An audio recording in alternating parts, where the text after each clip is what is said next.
Sí, en estas próximas 6 semanas vamos nosotros a estudiar a profundidad cada una de estas frases. Ahora, algo que seguramente te va a sorprender es que estas 7 frases que Jesús dijo cuando Él estaba en la cruz son 7 frases que están directamente ligadas a ti.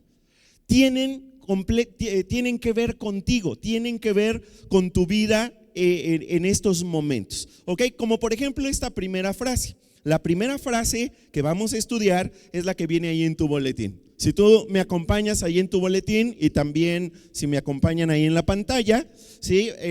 Bueno, está después ahí en la pantalla, pero sobre todo los que estamos aquí en el auditorio, en la portada de tu boletín está la primera frase que vamos a estudiar. Y dice así, vamos a leerlo juntos. De hecho, este versículo es el que vamos a memorizar esta semana, ¿sí? Ok, ¿sí lo tienen en la portada de su boletín? ¿Sí lo tienen o no lo tienen? Sí lo tienen, ¿verdad? Ok, vamos a leerlo juntos. Esa es la primera frase. Poco después, ¿sí lo tienen o no lo tienen? Porque no los oí. Otra vez. Poco después, no los oigo todavía. A ver, otra vez. Poco después, Jesús dijo: Padre, perdona a toda esta gente. Ellos no saben lo que hacen. ¿Sí? Esa es la primera frase que dijo Jesús y que nosotros vamos a estudiar el día de hoy. Y a esta frase la conocemos generalmente como la frase del perdón. Y esta frase tiene que ver con algo que nosotros hemos venido cargando, algunos de nosotros, a lo largo de nuestra vida. Y que tiene que ver precisamente con la culpa. Una realidad es que muchos de nosotros hemos venido cargando culpas toda nuestra vida.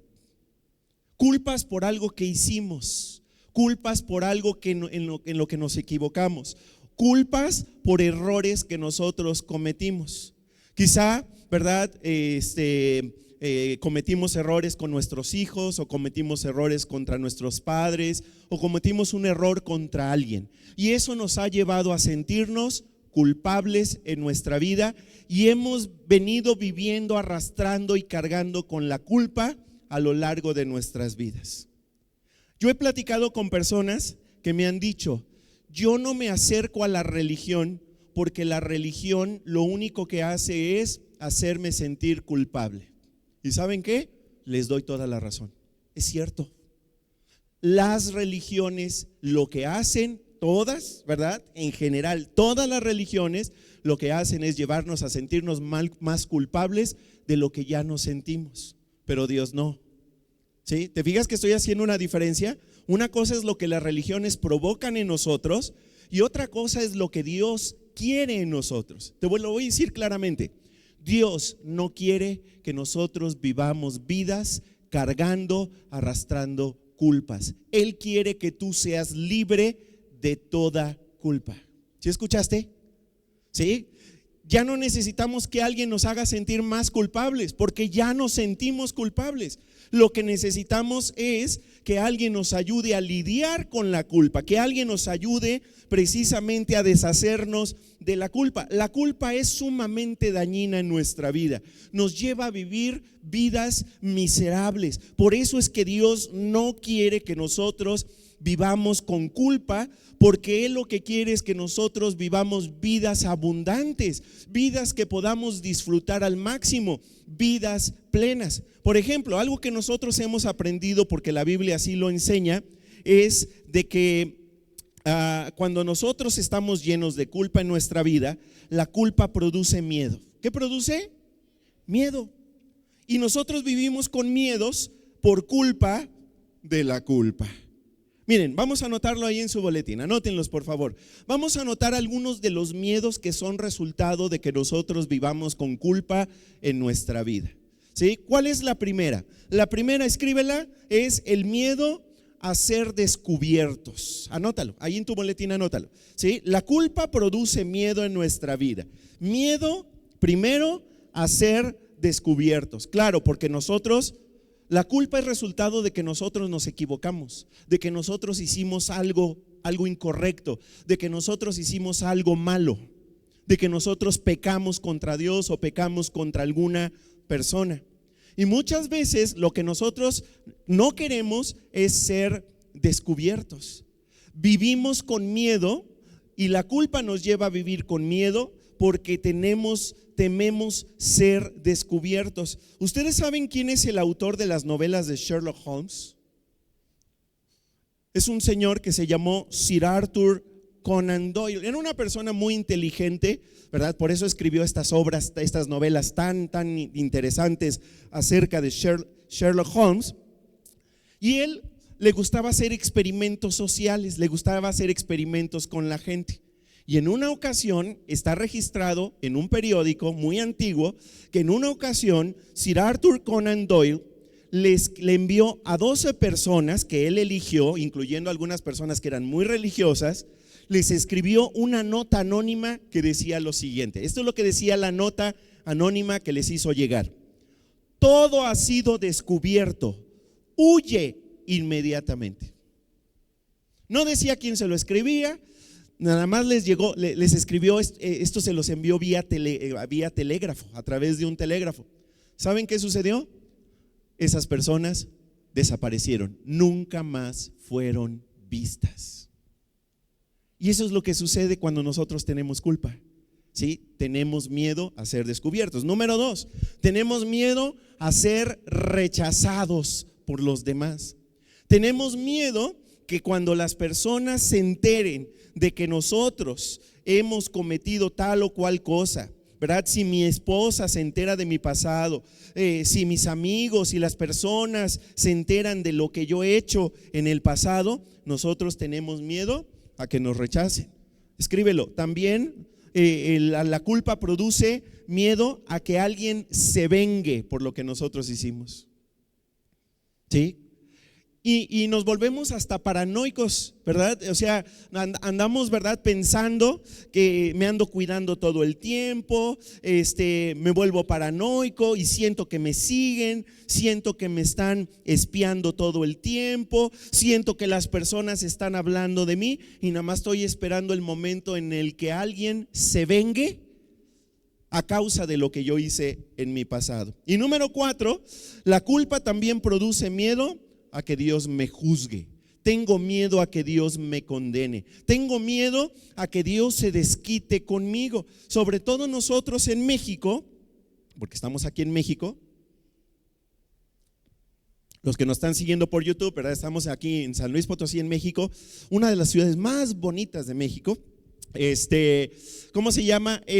Nosotros en México nos han enseñado que Dios es un ser que constantemente está nada más viendo a ver en qué te equivocas, a ver en qué metes la pata, a ver qué cosa maldices o qué mala actitud tienes, y que todo lo malo que te pasa es resultado de que Dios se esté desquitando de ti. Y la culpa es lo que produce. Me siento culpable y tengo miedo a que Dios me juzgue, a que Dios me condene. Por eso la culpa es tan dañina, porque la culpa nos lleva a vivir, insisto, con miedo. Pero en esta serie, justamente lo que vamos a aprender es a través de estas 7 frases, como la que vamos a ver el día de hoy, ¿sí? Vamos a ver cómo Dios quiere ayudarnos con el problema de la culpa que todos nosotros tenemos. Vamos nuevamente al versículo de Lucas 23:34. ¿Y sabes una cosa? Vamos a ponernos de pie para decirlo juntos, porque este es el versículo que vamos a memorizar esta semana y lo vamos a decir 2 veces. Acuérdate que para memorizar los versículos de la palabra de Dios es importante ubicar dónde están en la Biblia, luego lo que dicen y luego, ¿verdad?, dónde está nuevamente en la Biblia. Así que vamos a decir primero dónde está en la Biblia, luego lo que dice el texto y luego dónde está en la Biblia, ¿ok? Vamos a decirlo 2 veces. Va, a la 1, a las 2 y a las 3. Lucas 23:34. Poco después Jesús dijo: Padre, perdona a toda esta gente, ellos no saben lo que hacen. Lucas 23:34. Otra vez, Lucas 23:34. Poco después Jesús dijo: Padre, perdona a toda esta gente, ellos no saben lo que hacen. Lucas 23:34. Muy bien, date un aplauso y toma tu lugar. Muy bien. No pueden aplaudir porque traen el boletín, ¿verdad? Muy bien. Te voy a animar para que esta semana te asegures de memorizar este versículo de la Biblia y asegúrate de enseñárselo a los más pequeños también, para que ellos también se lo puedan aprender. Ok, ahora, fíjate bien, esta frase que dijo Jesús, nosotros ya leímos Lucas capítulo 23 hace un momentito. Leímos de los versículos del 26 al 43 en el Evangelio de Lucas. ¿Sí te acuerdas que lo leímos? ¿Sí? Ok, seguramente prestaste atención y ahí se comienza a narrar lo que muchos llaman la vía dolorosa o el vía crucis, ¿verdad? Que es este camino que Jesús tomó después de haber sido juzgado como 6 veces toda la noche anterior. Jesús es sentenciado a morir crucificado, que era la peor muerte que una persona podía tener en el Imperio Romano y según consideran algunos historiadores, ha sido la peor condena de muerte que se ha tenido en toda la historia de la humanidad, la crucifixión. Ok, Jesús ya había sido golpeado, Jesús ya había sido azotado, Jesús ya le habían escupido, le habían puesto una corona de espinas, Jesús estaba desangrando, no le habían dado de comer, no le habían dado de beber. Y luego, después de que lo sentencian a muerte y que le dicen vas a ser crucificado, le hacen cargar la cruz. Nosotros sabemos más o menos cuánto pesaba una cruz de las que usaba el Imperio Romano, ¿sí? Prácticamente pesaba lo que pesa una persona robusta en la actualidad, o sea, de 80 a 90 kilos, ¿sí? Entonces, imagínate lo grave que era esto. Jesús había pasado toda la noche sin dormir, no le habían dado de comer, no le habían dado de cenar, lo habían ya maltratado muchísimo, ya lo habían azotado, se venía desangrando, estaba en muy malas condiciones y todavía tenía que cargar una cruz del peso que yo tengo más o menos, o sea, prácticamente una cruz de mi peso, que es bastante. Y él todavía tenía que subir porque era cuesta arriba.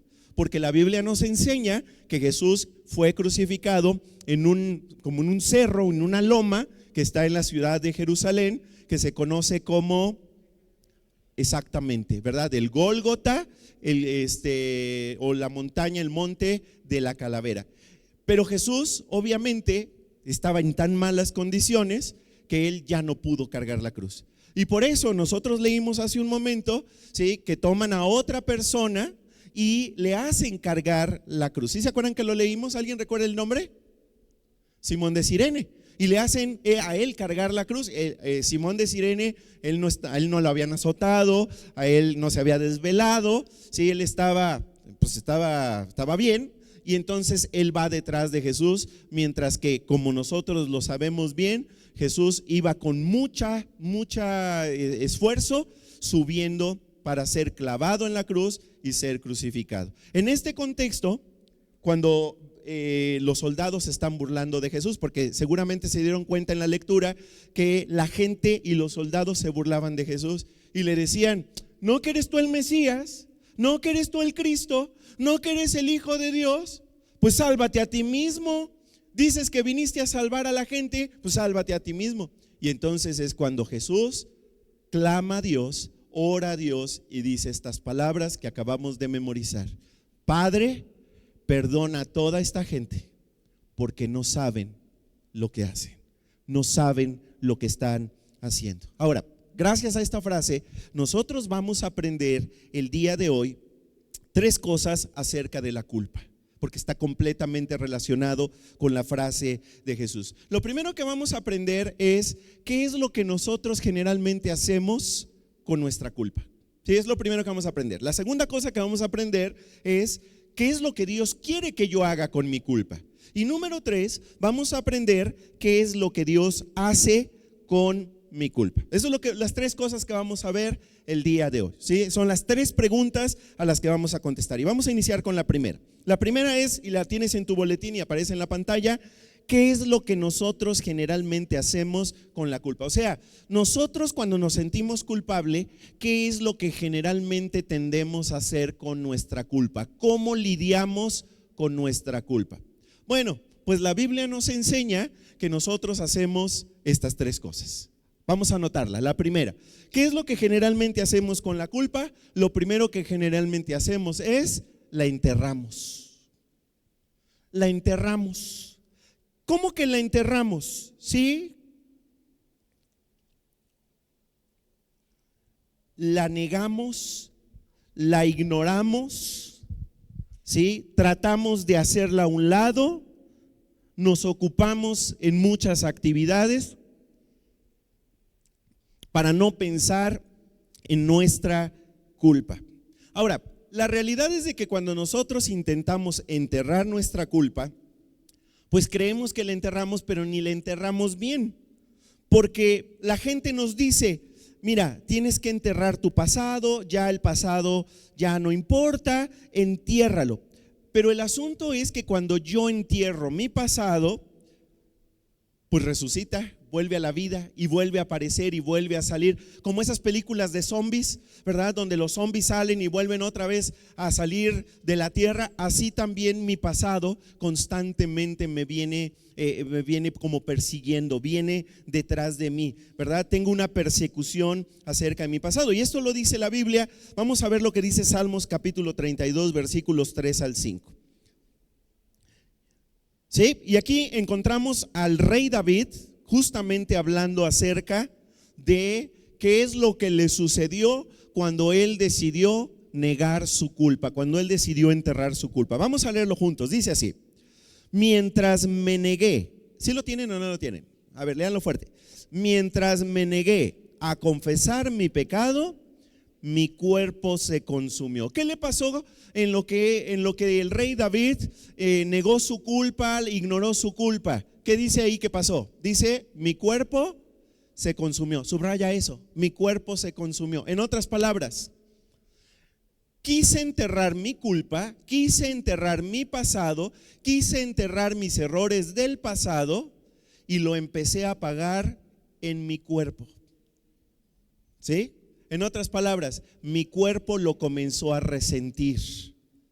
Empecé a enfermarme a causa de negar mi culpa, de tratar de ignorarla. Vamos a seguir leyendo. Dice: y gemía todo el día. Día y noche tu mano de disciplina pesaba sobre mí. Mi fuerza se evaporó como agua al calor del verano. Subraya eso: mi fuerza se evaporó. Me empecé a debilitar, me empecé a quedar sin fuerza. Finalmente te confesé todos mis pecados y ya no intenté ocultar mi culpa. Subraya eso: ya no intenté ocultar mi culpa. Subráyalo: ya no intenté ocultar mi culpa. Me dije: le confesaré mis rebeliones al Señor y tú me perdonaste. Toda mi culpa desapareció. Subraya: toda mi culpa desapareció. Esa es la meta. Después de esta conferencia, la meta es que toda culpa que haya en tu vida pueda desaparecer, como dice el salmista, como dice el rey David, aquí en Salmos capítulo 32. Ahora, ¿cuál es la forma que tú has utilizado para enterrar tu culpa? ¿Cuál es la manera en la que tú has tratado de ignorar o de negar tu culpa? Porque todos tenemos una manera favorita de enterrar nuestra culpa. Por ejemplo, algunos lo que hacemos, no sé si lo quieras escribir ahí en algún lado en tu boletín, algunos lo que hacemos es minimizar la culpa. ¿Sí? ¿Qué hacemos? La minimizamos y nos decimos cosas como: no es tan malo, no es tan grave, ¿sí? El daño no fue tanto. Pero entonces la pregunta que hay que hacer: ¿y entonces por qué te sigue persiguiendo la culpa? ¿Por qué te sigue afectando la culpa? ¿Por qué sigue interfiriendo en tu presente al grado que no puedes disfrutar tu presente?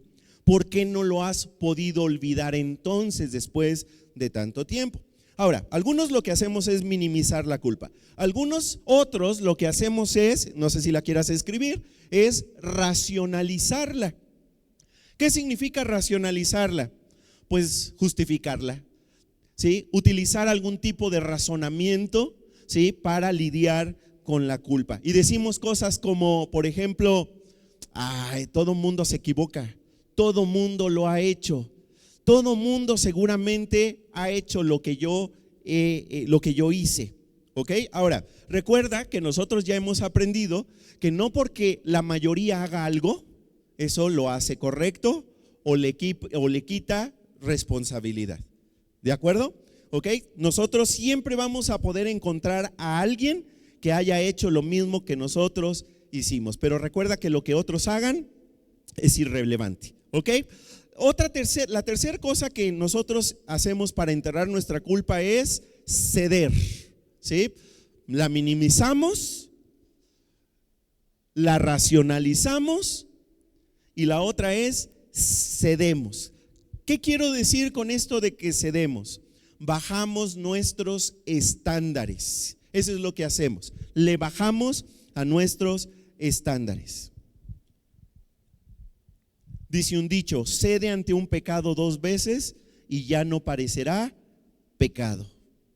¿Sí? Y es que si nosotros, por ejemplo, cometimos una equivocación y la volvimos a cometer, la segunda vez parece que ya es más fácil cometerla. ¿Sí? La persona que asesina es su 15ª persona que asesina, pues le cuesta, es mucho más fácil que cuando asesinó a la primera persona. ¿Sí estamos de acuerdo? Proverbios 28:13, ve lo que dice la palabra de Dios. Vamos a leerlo. Dice: los que encubren sus pecados. ¿De quién está hablando aquí la Biblia? De los que le entierran su culpa, de los que entierran sus pecados, de los que encubren sus pecados. Vamos a seguir leyendo. Dice: los que encubren sus pecados no prosperarán, pero si los confiesan y los abandonan, recibirán misericordia. ¿Sí? Ahora, ¿por qué dice la Biblia que los que encubren sus pecados no prosperarán? Te voy a explicar por qué. La Biblia dice que los que encubren sus pecados no prosperarán porque eventualmente alguien se va a enterar del error, de la equivocación que cometimos. Y ahora que nosotros vivimos en esta época del internet y de las redes sociales y de la inteligencia artificial, todo se sabe. Todo sale a la luz. Aún personas que dicen: pero es que yo me cuidé y me aseguré de que nadie se diera cuenta de lo que estaba haciendo. Todo hoy se sabe. Vivimos en un tiempo en el que los errores de la gente salen a la luz. Ahora, la Biblia dice que los que encubren sus pecados no prosperarán porque nosotros, cuando encubrimos nuestros pecados, gastamos energía emocional tratando de esconder nuestra culpa. Y eso es lo que nos debilita, eso es lo que nos roba las fuerzas. Ok, número dos, acuérdate que estamos hablando acerca de qué es lo que generalmente hacemos nosotros con la culpa. La primera cosa que generalmente hacemos es la enterramos, la negamos, la ignoramos, le sacamos la vuelta, tratamos de olvidarla. Ok, número 2, esta es una típica respuesta frente a la culpa: culpamos a otras personas. ¿Qué hacemos? Culpo a alguien. ¿Sí? Para yo lidiar con mi problema de la culpa, lo que hago es culpar a alguien más. Ahora, esta estrategia de lidiar con la culpa, que es una forma incorrecta de lidiar con la culpa, es viejísima. Es quizá la forma más antigua que hemos utilizado los seres humanos para lidiar con nuestra culpa. ¿Cómo que es muy vieja? ¿Sí? Nosotros la podemos encontrar, esta estrategia, en Adán y Eva. ¿Sí? O sea, desde los 2 primeros seres humanos que habitaron esta tierra, ya ellos practicaron esto. Acuérdense que Adán y Eva fueron creados a la imagen y semejanza de Dios. Y acuérdense que Dios los puso en un lugar perfecto para vivir que se llamaba Acapulco. No, ¿cómo se llamaba? El huerto del Edén, ¿verdad? Y la Biblia dice claramente que el huerto tenía todo lo que ellos necesitaban para vivir súper bien, en las mejores condiciones. Había millones y millones de árboles de los cuales se podían alimentar, estaban en las mejores condiciones, pero Dios les dijo: solamente de un árbol no pueden comer, del árbol del conocimiento del bien y del mal, porque en el momento en que coman de ese árbol, ¿qué iba a pasar con ellos? Iban a morir. ¿Sí? Y no tanto iban a morir por el solo hecho de haber comido del fruto, sino más bien porque era un acto de rebeldía, era un acto de desobediencia a Dios. Mientras Dios les había dicho: coman de los millones de árboles, excepto de este no. ¿Sí? Y justamente el problema fue que Eva y Adán, o Adán y Eva, comieron del fruto y de esta manera pecaron contra Dios, se rebelaron contra Dios y desobedecieron a Dios. Ahora, Dios los confronta a Adán, confronta a Eva y también confronta a la serpiente. Y ustedes seguramente recuerdan cuál fue la respuesta de Adán cuando Dios le pregunta, le pide cuentas de lo que acababa de ocurrir. ¿Qué le dice Adán? Vamos a ver lo que dice. Génesis capítulo 3, versículo 12. ¿Están listos? Vamos a leerlo juntos. Dice: el hombre respondió: la mujer que tú me diste por compañera me dio del fruto del árbol, por eso me lo comí. Vamos a subrayar ahí algunas cosas, ¿sí? ¿A quién le echa la culpa Adán? ¿A quién? A ver, vamos a subrayar. Dice: la mujer que tú me diste. ¿Sí? Y luego al final vamos a subrayar donde dice: por eso me lo comí. Casi puede escuchar así la voz, ¿no? Por eso me lo comí. Ok, ¿a quién está culpando Adán? Porque luego, ¿verdad? En el contexto en el que vivimos, inmediatamente van a decir: está culpando a la mujer. No, no está culpando a la mujer. ¿A quién está culpando? Está culpando a Dios mismo. Porque si ustedes se fijan, ahí lo que está diciendo es: esta mujer que tú me diste, esa mujer que tú me diste, Dios, es la que me hizo comer. Gracias a que tú me diste una mujer, es que yo pequé y yo te desobedecí. Fíjense el grado al que llegó. No solamente culpó a su mujer, sino que culpó al mismísimo Dios. Por eso les digo que esto de culpar a los demás es la estrategia más antigua que los seres humanos hemos utilizado para lidiar con nuestra culpa. Ahora, yo te quiero hacer una pregunta. ¿Tú a quién estás culpando de cosas de las cuales tú te sientes culpable? Porque nosotros somos profesionales, casi nos podrían dar un doctorado, ¿verdad? Cuando se trata de acusar y justificarnos y decir: no, yo no fui, fue Tete, ¿verdad? No es mi culpa, ¿sí? Y señalamos al que se deje. Incluso podemos caer en el absurdo de culpar a Dios de nuestras responsabilidades. Ahora, ¿por qué tendemos a culpar a los demás? ¿Saben por qué tendemos a culpar a los demás? Porque nosotros como que tendemos a querer balancear la culpa. O sea, como que nuestra lógica humana un poco es: ok, sí, yo me equivoqué, pero tú también. Es como si hubiera una balanza, ¿sí? Es como si tuviéramos una balanza mental en la que digo: sí, yo me equivoqué, sí, pero tú también te equivocas. Tú también la riegas, tú también me hablas así, tú también me haces ese tipo de cosas, tú también, ¿verdad? Y nosotros incluso, como ya lo dije hace un momento, podemos llegar al absurdo de culpar a Dios. Y esto lo dice la Biblia. Mira el Proverbios capítulo 19, versículo 3. Dice la palabra de Dios: hay gente insensata. ¿Qué es insensata? Necia, torpe, tonta, mensa, ¿sí? Todos esos son sinónimos, ¿ok? Aquí la Biblia dice: hay gente insensata que arruina su vida ella misma. O sea, nadie le ayudó a arruinar su vida. Solitos la arruinamos, solitos tomamos decisiones que nos llevaron tomamos malas decisiones que nos llevaron a la ruina, a vivir vidas miserables. ¿Sí? No necesitamos de la contribución ni la colaboración de nadie. Solitos metimos la pata y solitos la regamos. Pero fíjate lo que dice: pero luego le echa la culpa al Señor. Y así habemos personas, ¿sí?, que después de tomar malas decisiones en nuestra vida, culpamos a los demás e incluso llegamos a culpar a Dios de nuestros propios errores. Ok, ahora, número 3. Esta es la otra cosa, ¿verdad?, que es lo que generalmente hacemos con la culpa. Nos autocastigamos. Nos autocastigamos.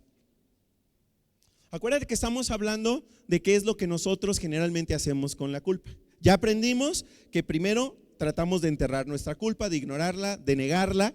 Ya vimos que le echamos la culpa a los demás. Y número 3, nos autocastigamos. Ahora, en muchas religiones el autocastigo es una práctica común en la religión. En otras palabras, no solamente la religión me hace sentir culpable, sino que además me dice, ok, para poder pagar tu penitencia, o sea, el pago de tu pena, va a ser hacer esto, hacer aquello, hacer esto. E incluso nosotros sabemos que hay movimientos religiosos en las que las personas, después de reconocer o de que les han hecho saber su culpabilidad, o que se han reconocido su culpabilidad, se han autolacerado, se han autogolpeado, como una manera de autocastigo, como una manera de pagar algún tipo de pena. Y esto es subconsciente. Nosotros de manera subconsciente tratamos de pagar o de compensar por nuestras equivocaciones. Ahora, ¿podría mi culpa, podría mi conciencia culpable llevarme a enfermarme físicamente?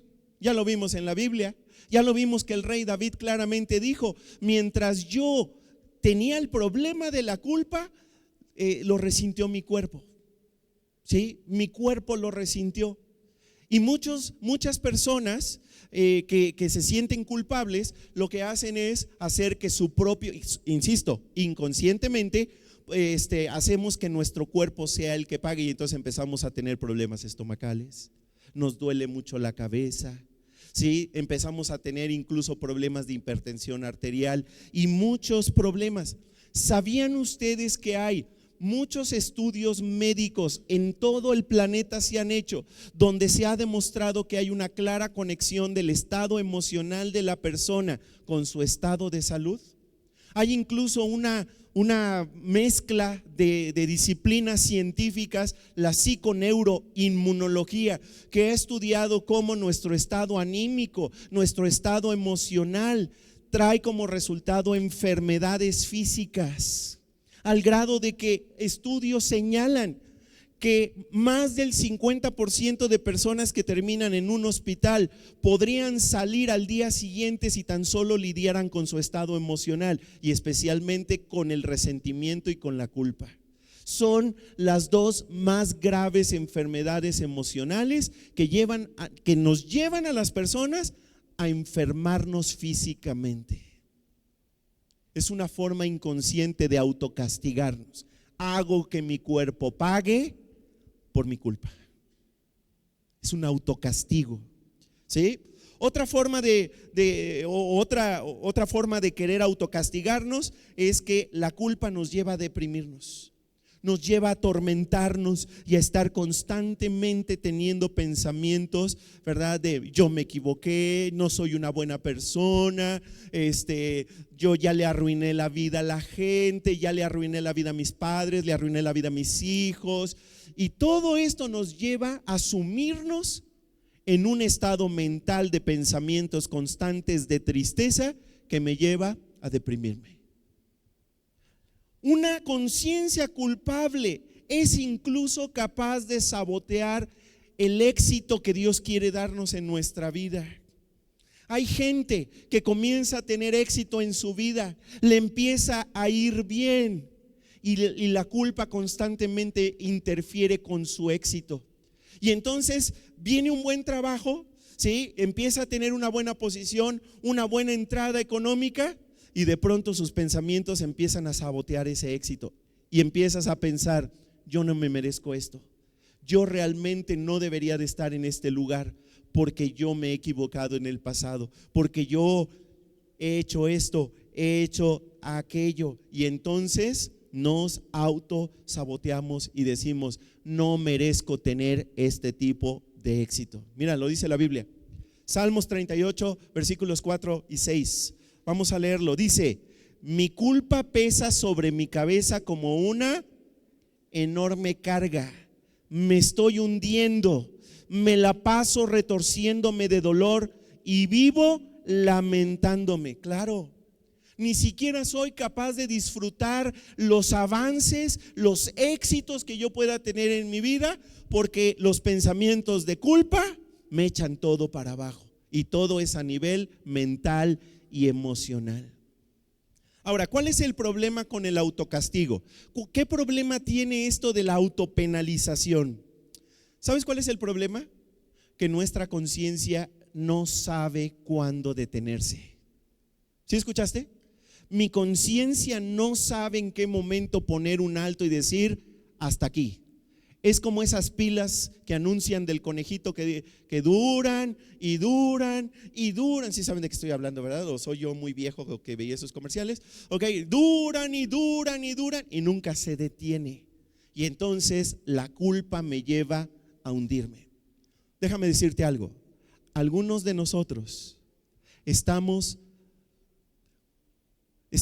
impidiendo disfrutar de nuestra vida en el presente porque seguimos anclados a las culpas de lo que hice en el pasado. Paco, es que tú no sabes lo que yo hice. No, pues no sé qué hiciste, pero no importa lo que hayas hecho. Lo que hayas hecho es irrelevante. ¿Sí? Lo importante es que nosotros no permitamos que la culpa siga interfiriendo. Por eso vamos ahora a contestar lo siguiente: ¿qué es lo que Dios quiere que yo haga con mi culpa? A ver, ya aprendimos 3 cosas que nosotros regularmente hacemos para lidiar con la culpa. ¿Sí? A ver, vamos a recordarlas. ¿Cuál fue la primera? La enterramos, la negamos, la ignoramos. Ok, la número 2, culpamos a otras personas. Y número 3, nos autolaceramos, nos autocastigamos, nos autopenalizamos. Ok, ahora, eso es lo que nosotros hemos aprendido a hacer. Pero ¿qué es lo que Dios quiere que hagamos con la culpa? ¿Qué es lo que dice la Biblia que nosotros deberíamos de hacer con la culpa? Y que tiene que ver con esta frase de Jesús que dijo: Padre, perdónalos porque no saben lo que hacen. La Biblia es muy clara, es muy específica de cómo nosotros podemos deshacernos de toda culpa, y los pasos que vamos a ver son 3 y son muy fáciles de escribir, son muy fáciles de enunciar, pero no son tan fáciles de poner en práctica. Vamos a ver cuáles son. Número 1, lo primero que tengo que hacer con la culpa es admitirla. Y eso es lo que dice la palabra de Dios, es lo que dice la Biblia. Yo tengo que admitir mi culpa. No la voy a enterrar, no la voy a negar, no la voy a ignorar, no voy a culpar a otros, no me voy a autocastigar. Lo que voy a hacer es, la voy a reconocer. Mira, otra forma en la que nosotros a veces huimos de nuestra propia culpa es manteniéndonos demasiado ocupados. Y entonces lo que hacemos es llenamos nuestra agenda diaria de muchísimas actividades. ¿Para qué? Para no tener tiempo de pensar ni de recordar en la culpa.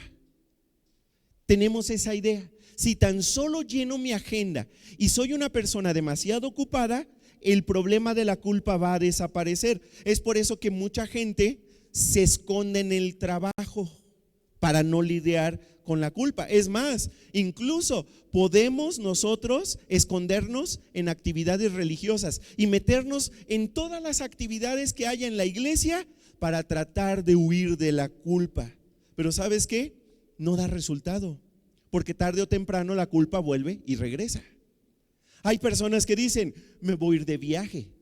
En tiempo de vacaciones me voy a ir de viaje, me voy a ir todo el tiempo de viaje, porque si me quedo en mi casa sin hacer nada, inmediatamente regresa la culpa a mi vida. El problema es que me voy de vacaciones, me voy a Cancún, me voy a donde quieras irte, ¿sí? Me voy a la Huasteca o donde sea, me voy y me llevo la culpa conmigo. Aunque no quiera, ahí la traigo, la llevo conmigo, y vuelven nuevamente los sentimientos de culpa a florecer.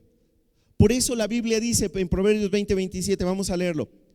¿Lo tienes? Dice: Dios nos ha dado la conciencia para que podamos examinarnos a nosotros mismos. Subraya conciencia. ¿Qué nos ha dado Dios para que nosotros podamos hacer un examen de nuestra vida? ¿Qué nos ha dado? ¿La qué? La conciencia. La conciencia es, ¿verdad?, esa señal que constantemente nos está indicando cuando nosotros somos culpables, somos responsables de algo que hicimos. Ve lo que dice Primera de Juan, capítulo 1, versículo 8. Este versículo es especialmente importante que lo leamos, porque hay personas que dicen, no, claro que no, yo nunca he pecado, yo nunca me he equivocado, yo nunca he tenido el problema de la culpa.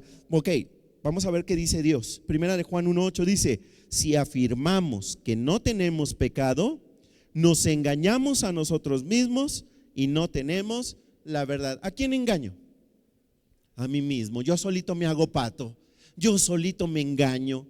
Todos tenemos el problema de la culpa, porque todos hemos pecado, porque todos nos hemos equivocado.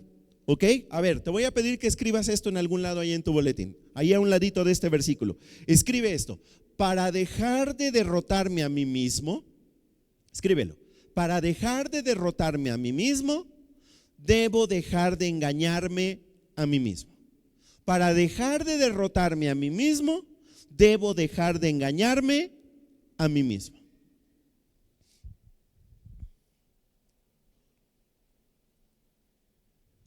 Yo ya no puedo seguir viviendo una vida derrotada por la culpa.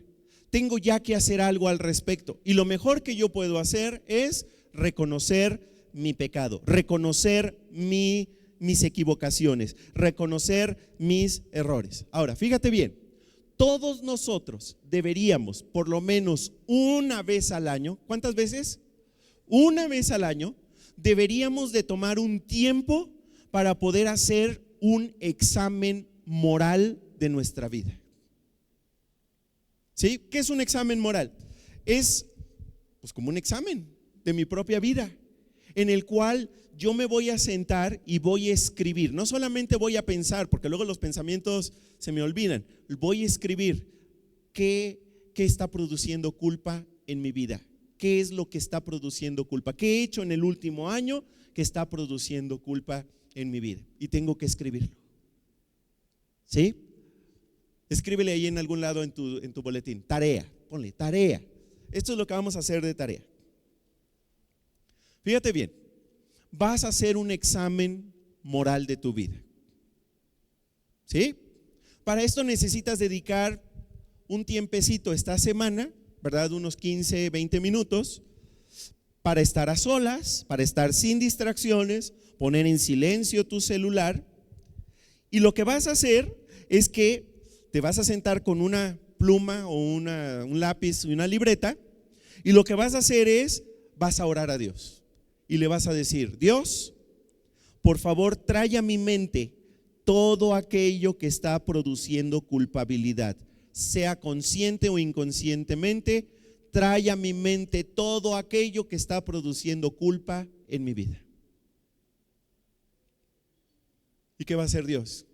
Va a empezar a poner en tu mente todas aquellas equivocaciones, errores que has cometido, que te están llevando a sentir culpa en tu vida. ¿Sí? Las vas a escribir, ¿ok? Las vas a escribir, te vas a tomar tu tiempo, ¿ok? Y la idea de escribirlas no solamente es para que no se te olvide, sino para que nosotros podamos ser lo más específicos posibles al momento de enunciarla. De esta manera vamos a estar haciendo lo que dice la Biblia que hagamos. Lamentaciones 3:40. Ahí lo tienes en tu boletín. Vamos a leerlo. Dice la Biblia en Lamentaciones 3:40. Dice así. ¿Lo tienes o no lo tienes? Ok, vamos a leerlo. Dice: examinemos y evaluemos nuestra conducta y regresemos al Señor. ¿Qué dice ahí que tenemos que hacer en nuestra vida? Primero, hay que hacer un examen. Examinémonos. Y luego evaluemos nuestra vida, nuestra conducta, para de esta manera estar listos para volver de regreso a Dios. ¿Sí estamos de acuerdo? Ok, entonces lo primero es admitir mi culpa, reconocer mi culpa. Número 2, escríbelo: asumir mi responsabilidad. Asumo mi responsabilidad. En otras palabras, no justifico más, no lo racionalizo, no digo cosas como: ay, pero fue hace 25 años, no culpo a otros y digo: sí, pero fue la culpa de fulanito, fulanita.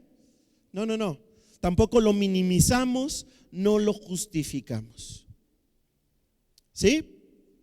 Lo que vamos a hacer es, vamos maduramente a asumir nuestra responsabilidad. Ahora, quizá otras personas también tengan responsabilidad, pero nosotros no nos vamos a hacer responsables por su responsabilidad, porque es suya.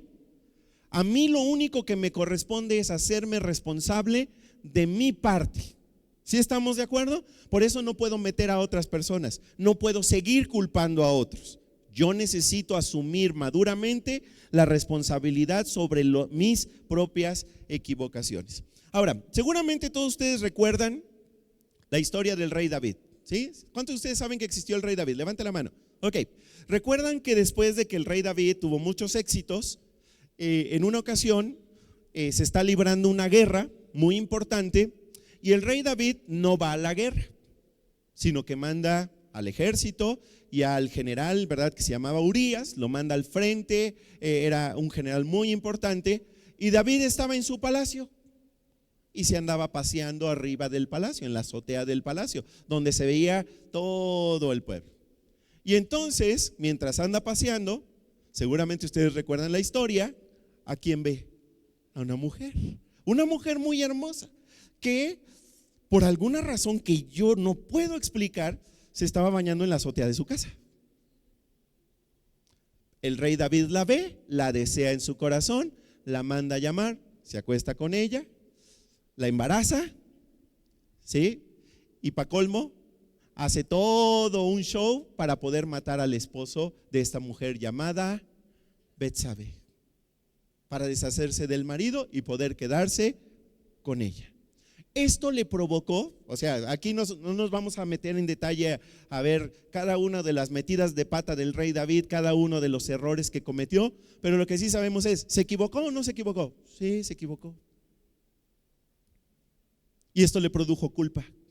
Y mira lo que dice el rey David una vez que él reconoció su culpabilidad. Salmos capítulo 51 versículo 3. Ahora, yo te animo que de tarea leas todo el capítulo 51 de Salmos, porque es toda la confesión del rey David. O sea, qué interesante, ¿no? Que miles de años después de que esto sucedió, nosotros todavía podemos encontrar en este libro maravilloso la confesión de alguien que reconoce y asume plenamente su responsabilidad. ¿Qué dijo el rey David? Vamos a leerlo. Salmos capítulo 51 versículo 3 dice: reconozco que he sido rebelde, siempre tengo presente mi pecado. Pregunto, cuando tú lees este versículo de Salmos 51 3, ¿te puedes encontrar que le echó la culpa a Betsabé? A esa mujer que tenía que andar haciendo ahí bañándose al aire libre. No, no le echó la culpa. No le echó la culpa a Dios, no le echó la culpa a nadie más. Él lo que está diciendo es: yo reconozco que es mi responsabilidad, reconozco que me equivoqué, reconozco que yo fui rebelde, reconozco que yo fui el que pecó. Siempre tengo presente mi pecado. No lo voy a esconder, no lo voy a ignorar, voy a hacerme responsable de lo que yo hice. ¿Sí? Los niños se hacen responsables de lo que hicieron cuando uno los confronta. No, porque de forma natural los niños siempre, ¿verdad?, tratan de culpar a alguien, ¿verdad?, o decir yo no fui, no, y se tratan de zafar. Pero ¿saben qué? Muchos adultos somos igual. Seguimos actuando igual que lo hacen los niños y no asumimos nuestra responsabilidad, como lo hace el rey David. Ahora, ¿cuál es la mejor forma de asegurarme que he aceptado mi responsabilidad? O sea, ¿cómo puedo yo estar seguro que estoy asumiendo plenamente mi responsabilidad? Te voy a decir algo que quizá te vaya a sorprender. La manera en la que yo realmente me aseguro de estar asumiendo mi responsabilidad es admitir mi responsabilidad, reconocer mis faltas, mis fallas, mis equivocaciones a otra persona. Por eso les dije que esto está bien fácil de decir, pero está bien difícil de hacer. Porque implica que yo vaya con alguien maduro, no que se apellide Maduro, con alguien que sea espiritualmente maduro y que yo pueda decir: ¿sabes qué? Tengo que contarte algo. Yo hice tal y tal cosa y fui muy malo y estoy asumiendo mi responsabilidad. Sopas. Es entonces que yo puedo estar completamente seguro de que yo estoy asumiendo mi responsabilidad. De hecho, dice la palabra de Dios que esta es la verdadera clave para ser sanado de toda culpa. Mira, déjame mostrarte un versículo, que este no es el versículo para memorizar, pero qué bien nos haría si también lo memorizáramos esta semana. Santiago capítulo 5 versículo 16. A mí no me deja de sorprender lo que dice este versículo, porque este versículo dice algo increíble, algo maravilloso. Santiago 5:16 dice: por eso confiésense sus pecados unos a otros y luego oren unos por otros. Hagan eso para que Dios, ¿qué? Subraya eso, para que Dios los sane. Hagan esto para que Dios los sane. La oración de quien está bien con Dios es poderosa y efectiva. A ver, Paco, yo no entiendo bien esto. ¿Por qué aquí dice que yo le tengo que confesar mi pecado a otra persona? ¿Qué no es a Dios al que le tengo que confesar mi pecado? Sí, claro.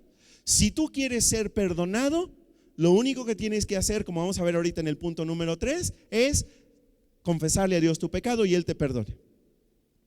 ¿Sí? ¿Estamos de acuerdo? ¿Quieres ser perdonado? Confiésale tu pecado a Dios. ¿Quieres ser sanado de tu culpa? ¿Quieres ser sanado de tus errores del pasado? Confiésaselo a alguien más. Confiésaselo a una persona madura. Nunca se lo vayas a confesar a una persona chismosa. Nunca. ¿Por qué? Pues porque lo va a publicar en Instagram o hasta va a hacer un video de ti en TikTok y te va a hundir.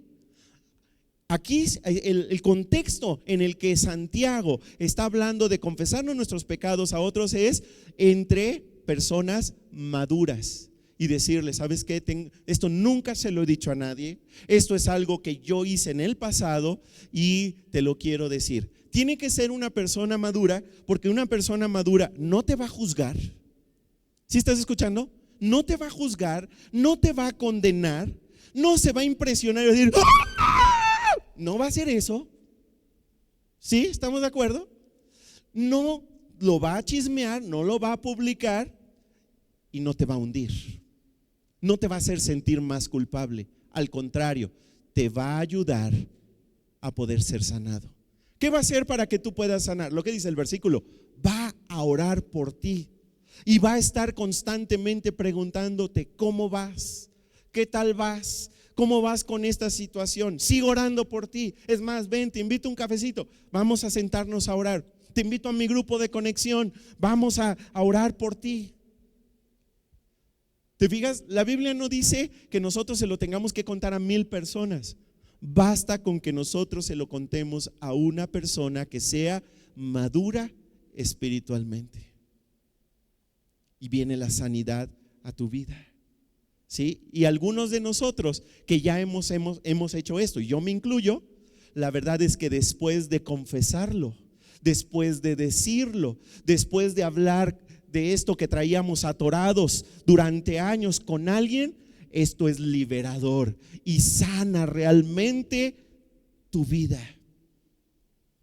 ¿Sí estamos de acuerdo? Ahora, ¿por qué meter entonces a otra persona en esto? Déjame decirte algo muy importante, porque la raíz de nuestro problema es relacional.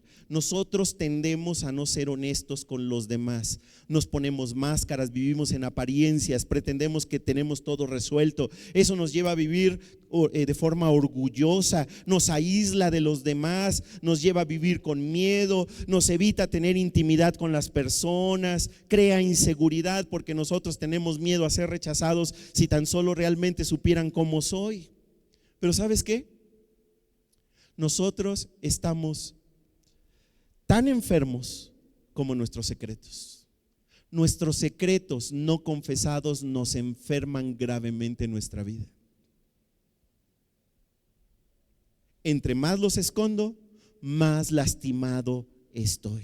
Por eso todos ¿verdad? Y esto es algo que yo les animo a todos los que estamos hoy aquí y a todos los que nos están escuchando a través del YouTube. Todos necesitamos a un compañero espiritual, a una persona madura en nuestra vida con la que podamos ser totalmente honestos, porque es la manera en la que Dios nos sana, es la manera en la que Dios nos da libertad, es la manera en la que nosotros somos realmente sanados. Ahora, nuevamente, si tú no estás en un grupo de conexión, te animo a que estés en un grupo de conexión, ya sea que lo abras o ya sea que te unas a alguno de los que están, porque es en el contexto de los grupos de conexión donde encontramos a esa persona madura, a ese compañero espiritual que es el que va a estar al pendiente de mí. Yo necesito a alguien que esté al pendiente de mí. Yo cada semana me reúno con mi compañero espiritual para platicar y para que ore por mí, para que esté al pendiente de mí.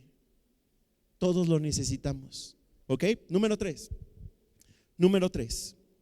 Ok, la otra cosa que Dios quiere que haga es pedir perdón.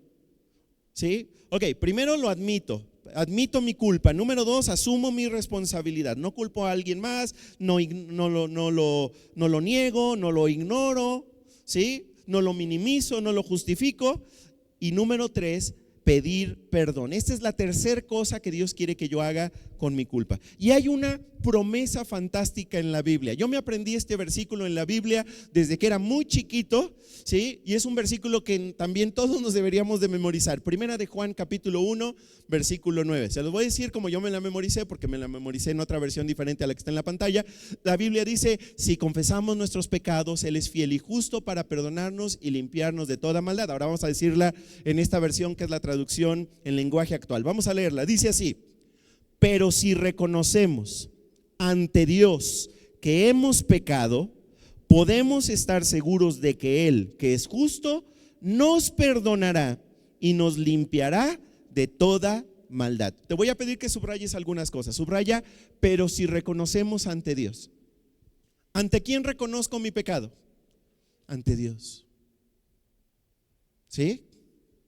Pero hace rato dijiste que hay que confesárselo a otra persona. Sí, pero eso es para ser sanado. Para ser perdonado, yo voy delante de Dios y reconozco mi pecado. Y le digo: Dios, reconozco que he pecado, reconozco que me he equivocado, reconozco que cometí tal o cual falla. ¿Sí? Ok, entonces, subraya eso. Si reconocemos ante Dios que hemos pecado. Luego dice: ¿podemos nosotros estar seguros? ¿Sí o no? ¿Qué dice el versículo? ¿Puedes estar seguro o no? Podemos estar seguros de que Él, que es justo, nos perdonará. Subraya: nos perdonará. Puedes estar seguro. Si tú le confiesas a Dios tu pecado, puedes estar completamente seguro que Él te perdonará. Y no solamente te va a perdonar, sino que además, como dice al final este versículo, te limpiará de toda maldad. Subraya eso: limpiará de toda maldad. Todo esto es posible si tú y yo reconocemos ante Dios nuestro pecado. Si le pedimos que nos perdone, nosotros podemos ser completamente perdonados por Él, y no solamente perdonados, sino que además nos va a limpiar de toda nuestra maldad y vamos a ser libres de toda culpa. ¿Te acuerdas que te dije al principio de la conferencia? Dios no quiere que sigas cargando la culpa. Dios no quiere que sigas viviendo una vida arrastrando tu culpa. Dios quiere que ya la sueltes el día de hoy. Suelta toda culpa. ¿Qué tienes que hacer? Lo que dice este versículo: reconoce ante Dios que has pecado, que te has equivocado, que has fallado. Él te perdonará y te limpiará de toda maldad. Ahora, déjame hablarte de cuál es la forma correcta de pedir perdón. ¿Sí? Fíjate bien, no hay necesidad de suplicar, porque el más interesado en darte el perdón es Dios. No necesito manipular a Dios con mis emociones. ¿Sí? No necesito ni siquiera gritarle. Lo que necesito es reconocer en mi corazón mi pecado y admitirlo. ¿Ok? No necesito negociar con Dios. ¿Sí? No necesito sobornar a Dios. ¿Sí? Porque a veces en México nos han enseñado que nosotros tenemos que ayudarle a Dios a que nos perdone. Y le decimos cosas, ¿verdad? Como si tú me perdonas, yo te prometo que voy a dar dinero, ¿verdad? Para tal orfanatorio. Yo no necesito sobornar a Dios. No es algo que Él me pida, ¿sí? O algunos dicen, te prometo que voy a dejar, ya no solamente voy a diezmar el 10%, voy a diezmar el 20%. Dios no quiere ese tipo de promesas. Lo único que quiere es que reconozcamos que hemos pecado, que le pidamos que nos perdone y que Él nos limpie. Solo cree que te perdona. Mira lo que dice Romanos 3, 23 y 24. Vamos a leerlo. Dice: todos hemos pecado y por eso estamos lejos de Dios. Pero Él nos ama mucho y nos declara inocentes sin pedirnos nada a cambio. Por medio de Jesús nos ha librado del castigo que merecían nuestros pecados. Subraya la frase que dice: nos declara inocentes sin pedirnos nada a cambio. Así o más claro. Lo dice claramente. Yo no necesito ayudarle a Dios para que me perdone. Él está dispuesto a hacerlo. La única condición es que yo lo reconozca, que yo reconozca que he pecado contra Dios. Y entonces le pido que me perdone y Él me perdona y Él no me pide nada, absolutamente nada a cambio. Lo único que tengo que hacer es confiar. Paco, pero es que tú no sabes mi pasado, tú no sabes lo que he hecho, tú no sabes lo que practico en secreto. Nuevamente te lo digo, no importa. Lo que importa, no importa lo que tú hayas hecho, lo que importa es lo que Jesús hizo. Eso es lo que verdaderamente importa. Porque lo que Él hizo, acuérdate cuáles fueron sus palabras: Padre, perdónalos porque no saben lo que hacen. Esto habla de que Él está dispuesto a extenderte su perdón, independientemente de lo que hayas hecho. Si tú reconoces que estuvo mal y si tú estás dispuesto a dejar tu pecado, entonces puedes ser perdonado. Paco, es que yo le he pedido muchas veces a Dios que me perdone, pero no me siento perdonado. Nuestras convicciones, ¿en qué las basamos? ¿Las basamos en nuestros sentimientos o en la verdad de la Biblia? En la verdad de la Biblia. Si yo no me siento perdonado, es un problema que yo tengo que resolver. Si yo le he dicho a Dios, perdóname, ¿sí? Y no me siento perdonado, ese es un problema que yo tengo. Pero eso no quiere decir que Dios no me haya perdonado, porque lo que realmente me garantiza su perdón es lo que Él dice, no lo que yo sienta. Muy bien, hemos aprendido hasta ahorita dos cosas. Primero, hemos aprendido qué es lo que nosotros generalmente hacemos con la culpa. Número dos, hemos aprendido qué es lo que Dios dice que hagamos con nuestra culpa. Finalmente, vamos a responder esta pregunta y es: ¿qué hace Dios con mi culpa? ¿Qué es lo que Dios hace con mi culpa? Vamos a ver rápidamente 4 cosas. Escríbela. Primera cosa: Él perdona instantáneamente. Él perdona instantáneamente. Escríbelo. Esto es lo que Dios promete hacer con mi culpa. Él perdona instantáneamente. ¿Qué significa instantáneamente? En el momento. Vamos a ver lo que dice la Biblia. Isaías 55:7 dice así, léanlo conmigo: arrepiéntanse, porque Dios está siempre dispuesto a perdonar. Él tiene compasión de ustedes. Subraya donde dice: Dios está siempre dispuesto a perdonar. Lo único que yo tengo que hacer es arrepentirme. Arrepentirme quiere decir que reconozco lo que hice mal y estoy dispuesto a no volverlo a llevar a cabo. ¿Ok? Ahora, fíjate que esto es muy importante, porque nosotros tenemos la idea de que a lo mejor Dios, cuando yo le confieso mi pecado, a lo mejor Él no me perdona luego. Y pensamos, se me hace que no me va a perdonar luego y me va a hacer sufrir un rato hasta que entonces sí ya me perdone.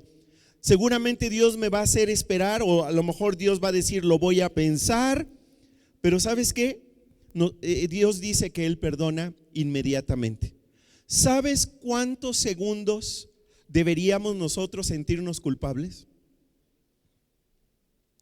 Pues como 10. Yo digo que Miraba dice que ninguno, pero yo digo como 10. ¿Por qué? Porque son más o menos 10 segundos los que me toma reconocer, ya me equivoqué, esto no lo debería de ser, confesárselo a Dios, pedirle que me perdone y soy perdonado.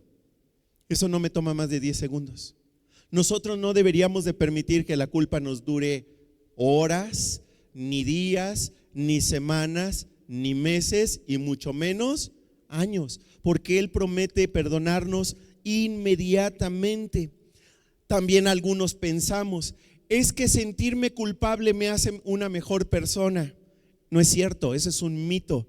Sentirte culpable solo te hace sentir miserable. Número 2, ¿qué más hace Dios con mi culpa? Primero, me perdona instantáneamente. Número 2, Él perdona completamente. Escríbelo, Él perdona completamente. Cuando Jesús murió en la cruz, ¿por cuántos de nuestros pecados murió? ¿Cómo no los oí? Por todos. Cuando Él dijo, Padre, perdónalos porque no saben lo que hacen, me incluyó también a mí. Y cuando Él fue clavado en la cruz, Él permitió ser clavado para que yo ya no tenga que estarme clavando clavos a mí mismo y autocastigándome. Mira lo que dice Colosenses capítulo 2 versículos 13 y 14. Dice de la siguiente manera, vamos a leerlo. Dice, antes ustedes estaban muertos, pues eran pecadores y no formaban parte del pueblo de Dios. Pero ahora Dios les ha dado vida junto con Cristo y les ha perdonado casi todos sus pecados. ¿Sí dice así o no dice así? ¿Qué dice? Les ha perdonado todos sus pecados. Subraya donde dice todos. Él nos ha perdonado, Él ha ofrecido perdonarnos todos nuestros pecados. Sigo leyendo. La ley escrita estaba en contra de nosotros, pero Dios le puso fin por medio de la muerte de Cristo en la cruz. En otras palabras, cuando Él murió en la cruz, Él ofreció perdón a todos los seres humanos, y Él está dispuesto a darnos su perdón. Tú, por ejemplo, ¿pagas la luz? ¿Pagas el teléfono?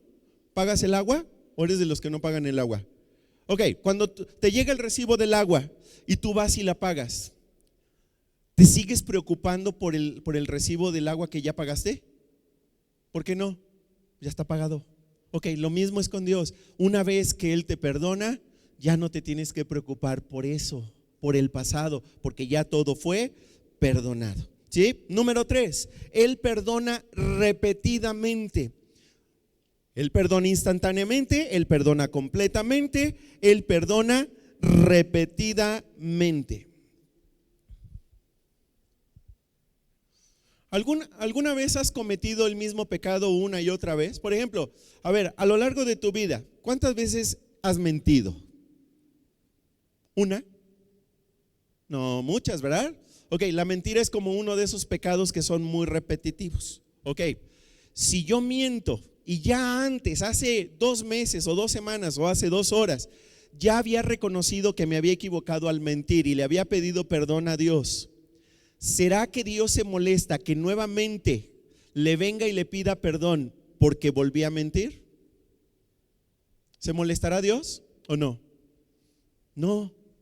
Todos nosotros tenemos esa tendencia a pecar de forma repetitiva. Ahora, quiero aquí nada más aclarar, yo no estoy enseñando ni diciendo que entonces hagamos lo que sea, que al cabo Dios nos va a perdonar todo. No estoy diciendo que tengamos licencia para pecar, porque si yo pienso que tengo licencia para pecar, entonces eso quiere decir que no hay arrepentimiento en mi corazón.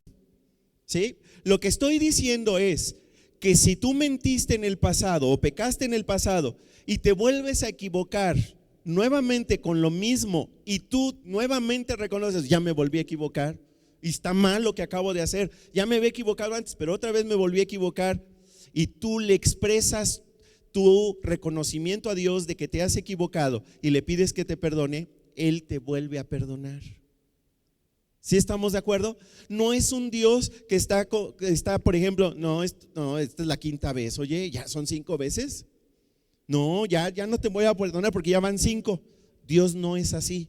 Dios no hace eso. Mira lo que dice la Biblia en Efesios capítulo 1, Hebreos capítulo 7, versículo 25. Dice esto la Biblia. Vamos a leerlo. Dice: Jesús puede salvar para siempre a los que por medio de él quieren ser amigos de Dios, pues vive eternamente y siempre está pidiendo a Dios por ellos. Él sabe que tenemos un problema recurrente.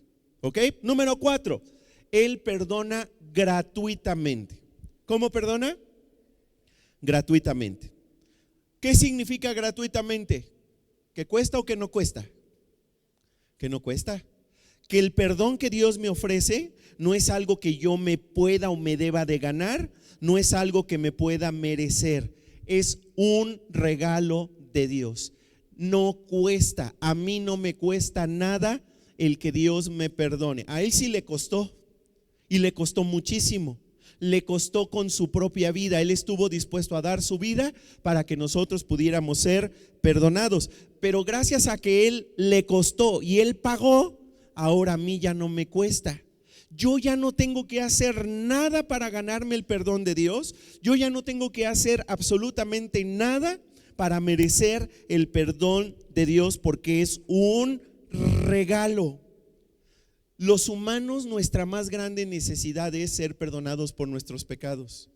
Por eso Dios resolvió nuestro más grande problema muriendo en la cruz por nosotros. Ahora, ¿tú has sido perseguido por un pecado secreto? Es decir, hay algo que estás practicando en secreto y que sabes que es recurrente y que te persigue constantemente ese pecado. Te tengo buenas noticias. Puedes ser completamente libre de ese pecado secreto. Mira lo que dice la Biblia, Efesios capítulo 1, versículo 7. Dios es tan rico en gracia, o sea, en regalos. Dios es tan rico en gracia y bondad que compró nuestra libertad con la sangre de su Hijo y perdonó nuestros pecados. Y esto es algo que nosotros tenemos que entender. Esta es la base de nuestra relación con Dios. Él ya pagó por nuestros pecados. Nosotros lo que hacemos es reconocer nuestro pecado, le pedimos que nos perdone, nos aceptamos el perdón que Él nos da, y el perdón que Él nos ofrece está basado en su naturaleza, en lo que Él ha hecho por nosotros. Déjame terminar con lo que dice Salmos 32, versículos 1 y 2. ¿Se acuerdan del rey David? ¿Se acuerdan que él pecó? ¿Se acuerdan que les dije que Salmos capítulo 51 es su confesión? Ok, Salmos 32 es el capítulo donde él, después de haber confesado su pecado, expresa cómo está ahora después de ser libre de toda culpa. Vamos a leer Salmos 32, 1 y 2. Vamos a leerlo. Dice: oh, qué alegría para aquellos a quienes se les perdona la desobediencia, a quienes se les cubre su pecado. Sí, qué alegría para aquellos a quienes el Señor les borró la culpa de su cuenta, los que llevan una vida de total transparencia. Subraya lo que dice en medio: qué alegría para aquellos a quienes el Señor les borró la culpa de su cuenta.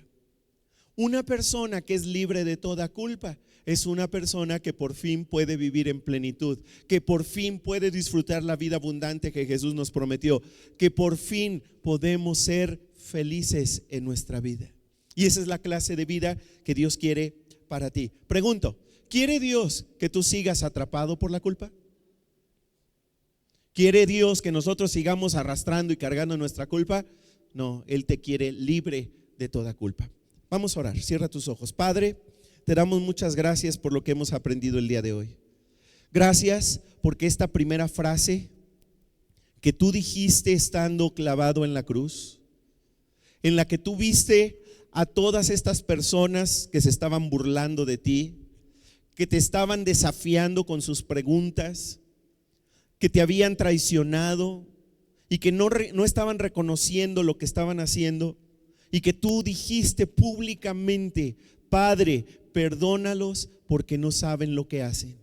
Gracias porque esa frase nos alcanza a cada uno de nosotros al día de hoy. Gracias porque hoy hemos aprendido que tú deseas que nosotros vivamos libres de toda culpa. Y no solamente lo deseas, sino que además ya hiciste todo lo que tenía que ser hecho para que nosotros pudiéramos ser libres de toda culpa. Ahora entendemos que la razón por la que tú viniste a esta tierra, moriste en la cruz, la razón por la que tú fuiste clavado en esa cruz, es para que el día de hoy cada uno de nosotros podamos ser perdonados y que podamos ser libres de toda culpa y que podamos disfrutar nuestra vida de ahora en adelante y que podamos, Señor, tener plenitud, tener una vida abundante, tener una vida llena de satisfacción aún en medio de tantos problemas que tenemos en nuestra vida cotidiana. Señor, te queremos dar las gracias porque tú nos amaste tanto, tú nos amaste tanto que estuviste dispuesto a venir a esta tierra para entregarte en esa cruz y ofrecernos el perdón a cada uno de nosotros. Nosotros hemos entendido que la parte que nos corresponde es reconocer nuestra maldad, reconocer nuestras fallas, reconocer nuestras equivocaciones, arrepentirnos, estar dispuestos a renunciar a lo malo que hicimos y pedirte perdón. Y sabemos la promesa que si nosotros te confesamos a ti nuestros pecados, tú eres fiel y justo para perdonarnos y limpiarnos de toda maldad. Y tú nos limpias completamente, inmediatamente, gratuitamente. Nos perdonas, Señor, nos perdonas repetidamente. Muchas gracias porque lo que tú nos ofreces, lo que tú, perdón, nos ofreces, resuelve el más grande problema que los seres humanos tenemos, que es el vivir lejos de ti a causa de nuestra culpa y de nuestro pecado. Muchas gracias, Padre. Gracias en el nombre de Jesús.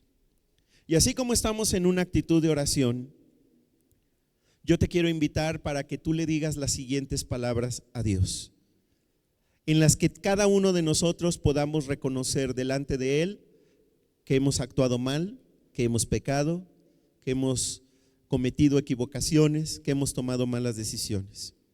Vamos a confesarle esto y vamos a pedirle que nos perdone y vamos a pedirle que Él sea el Salvador de nuestra vida, el que nos salve, nos rescate y que sea el quien dirija nuestra vida de ahora en adelante. Si tú estás listo para decirle esto a Dios, por favor dile con todo tu corazón las siguientes palabras.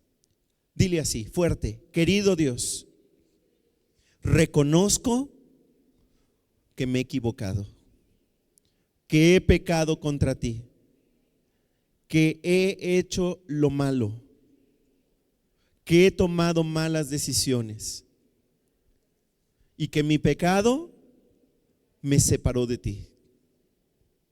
Me arrepiento de todo lo malo que he hecho y ahora quiero volver a tus brazos. Te pido que me perdones y que me limpies de toda maldad. Por favor, sálvame y dirige mi vida de ahora en adelante. Quiero vivir el resto de mi vida unido a ti en una relación de amor. Te lo pido de todo corazón en el nombre de Jesús. Amén.